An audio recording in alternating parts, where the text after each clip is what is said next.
ಪ್ರಿಯ ವೀಕ್ಷಕರೇ, ತಾಯ್ನಾಡು ನ್ಯೂಸ್ ಕನ್ನಡ ಸುದ್ದಿ ವಾಹಿನಿಗೆ ಸಂಪರ್ಕಿಸಿ. ಮೊದಲಿಗೆ ಸಬ್ಸ್ಕ್ರೈಬ್ ಮಾಡಿ, ಶೇರ್ ಮಾಡಿ, ಕಮೆಂಟ್ ಮಾಡಿ, ಒಂದು ಲೈಕ್ ನೀಡಿ, ಪಕ್ಕದಲ್ಲಿರೋ ಬೆಲ್ ಐಕಾನ್ ಕ್ಲಿಕ್ ಮಾಡಿ. ನಮಸ್ಕಾರ. ಮಹಿಳೆಯರಿಗೆ ಸಮಾಜದ ಪ್ರೋತ್ಸಾಹ ಅಗತ್ಯ, ನಿಡಸೋಸಿ ಮಹಾಸ್ವಾಮೀಜಿ ಅಭಿಮತ. ಹಿಂದಿನ ಕಾಲದಲ್ಲಿ ಮಹಿಳೆಯರಿಗೆ ಶಿಕ್ಷಣ ಕಲಿಯಲು ಅಗತ್ಯವಾದ ಅವಕಾಶಗಳು ಕಡಿಮೆಯಾಗಿದ್ದವು. ಆದರೆ ಇಂದಿನ ಪರಿಸ್ಥಿತಿ ಸಂಪೂರ್ಣವಾಗಿ ಬದಲಾಗಿದೆ. ಮಹಿಳೆ ಯಾವುದೇ ಕ್ಷೇತ್ರದಲ್ಲೂ ಕಮ್ಮಿ ಇಲ್ಲ ಎಂಬುದನ್ನು ಸಾಧನೆಯ ಮೂಲಕ ಸಾಬೀತುಪಡಿಸಿದ್ದಾಳೆ. ಇಂತಹ ಸಾಧನೆಗೆ ಸಮಾಜದಿಂದ ಸೂಕ್ತ ಪ್ರೋತ್ಸಾಹದ ಅಗತ್ಯವಿದೆ ಎಂದು ನಿಡಸೋಸಿಯ ಮಹಾಸ್ವಾಮಿಗಳು ಹೇಳಿದರು.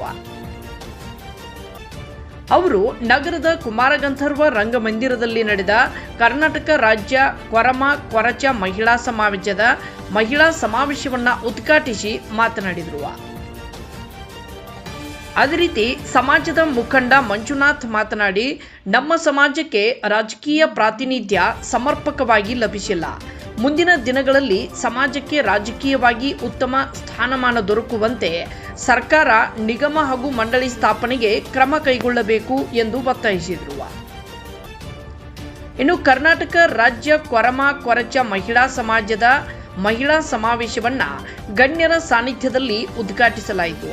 ಸಮಾಜದ ರಾಜ್ಯಾಧ್ಯಕ್ಷೆ ಚಂದ್ರಿಕಾ ಬಿಎನ್ ಮಾತನಾಡಿ, ಸಮಾಜ ಬಾಂಧವರು ಎಚ್ಚೆತ್ತುಕೊಳ್ಳುವ ಕಾಲ ಬಂದಿದೆ. ಮೀಸಲಾತಿಯಲ್ಲಿ ಸಮಾಜಕ್ಕೆ ನ್ಯಾಯ ದೊರಕಿಸಲು ಹೋರಾಟ ಅನಿವಾರ್ಯ. ರಾಜಕೀಯವಾಗಿಯೂ ಅನ್ಯಾಯವಾಗಿದ್ದು ನಾವು ಶಕ್ತಿಶಾಲಿಗಳಾಗಬೇಕಿದೆ ಎಂದರು. ಮುಖಂಡರಾದ ಚಂದ್ರಶೇಖರ್ ಸುಖಸಾರೆ, ಯಶೋಧ ಭಜಂತ್ರಿ, ಹನುಮಂತ ಸಿಂಗನಹಳ್ಳಿ ಈ ವೇಳೆ ಮಾತನಾಡಿದರು. ಕಾರ್ಯಕ್ರಮದಲ್ಲಿ ಶ್ರೀಕಾಂತ್ ಭಜಂತ್ರಿ, ರವೀಂದ್ರ ಭಜಂತ್ರಿ, ಗಂಗಾರಾಮ್ ಉವಿ, ಪದ್ಮಾವತಿ ಸಿಂಗನಹಳ್ಳಿ, ರೇಣುಕಾ ಮಲ್ಲೂರು, ಎಸ್ ಶೈಲಜಾ ತುಮಕೂರು, ಅಂಜನಾ ಜಾಧವ್, ಚೇತನಾ ಗದಗ್, ರೇಣುಕಾ ಭಜಂತ್ರಿ, ಪ್ರವೀಣ್ ಕಂಗಲೆ, ರಾಜು ಭಜಂತ್ರಿ, ರಾಮ್ಜಿ ಭಜಂತ್ರಿ ಸೇರಿದಂತೆ ಮತ್ತಿತರರು ಉಪಸ್ಥಿತರಿದ್ದರು. ವರದಿ ರವೀಂದ್ರ ಭಜಂತ್ರಿ, ನಿಪ್ಪಾಣಿ ವಲಯ. ಜೋರಾಗೆ ಜೋರಾಗೆ